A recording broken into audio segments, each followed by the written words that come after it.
Motor you sudah rosak, tak boleh pergi kerja. Nak pergi melancong tapi tak nak menyewa bas persiaran. Ataupun you punya member ajak you ride tapi mereka semua pakai skuter, you ada motor clutch sahaja. Tak perlu risau. Jackpot Garage sekarang kita bukan sahaja beli, bukan sahaja jual motor, kita sewakan motor juga. Seperti W Motor RT3 ini yang version kedua pakai meter TFT.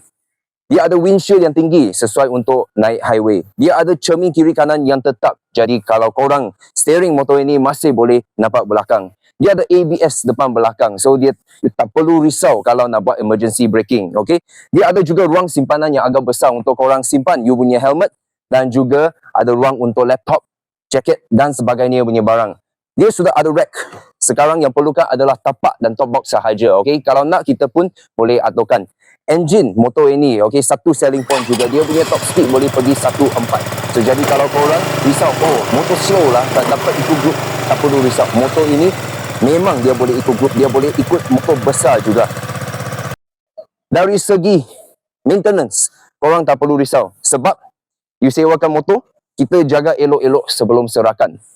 So, sekarang, apa yang korang kena buat?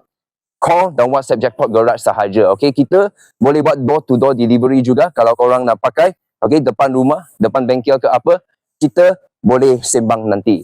Guys, terima kasih.